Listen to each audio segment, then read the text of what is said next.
車ありがとうございます。この列車は9時15分に発車をいたします。特急潮風12号岡山行き並びに石鎚12号高松行きです。途中の宇多津で岡山行きと高松行き2つの列車に切り離します。前側2両8号車から6号車までが高松行き特急石鎚号、後ろ側5両5号車から1号車までが岡山行き特急潮風号です。お乗り間違いないようご注意ください。まもなく発車いたします。出入り口閉まるドアにご注意ください。松山を出ますと次は予報場に停まります。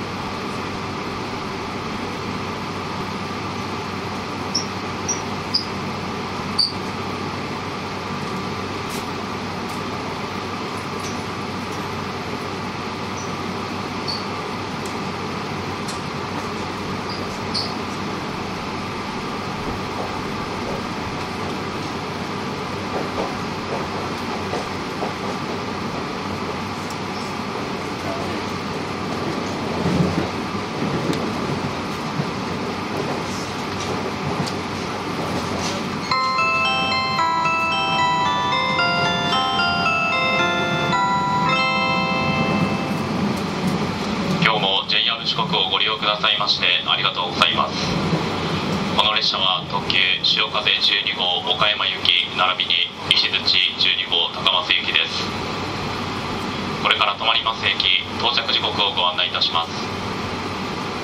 次の予報所には9時27分、今治9時56分、入川10時9分、伊予西条10時18分、新居浜10時26分、伊予三島10時44分、川之江10時51分、観音寺11時3分、多度津11時20分、丸亀11時25分、宇多津11時30分です。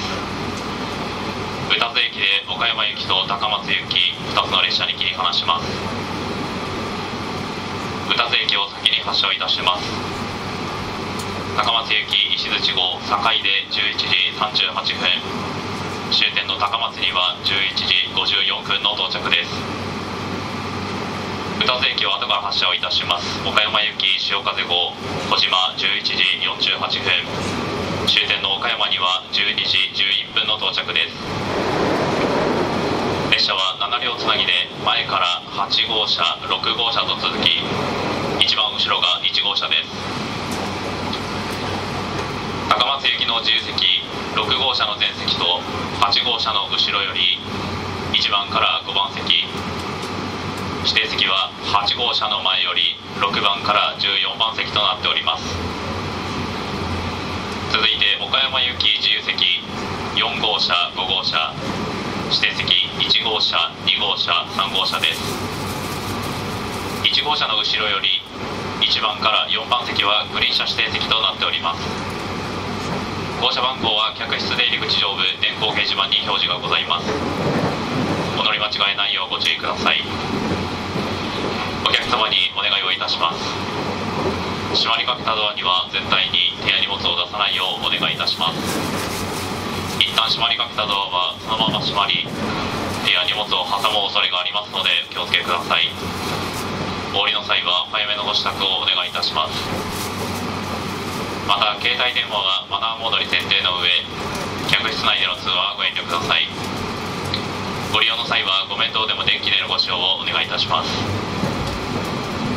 次は予報場に停まります。お出口は左側です。お時間の都合で切符をお持ちでないお客様、乗り越し、行き先変更などございましたらお申し出ください。The next stop will be 伊予北条。Thank you.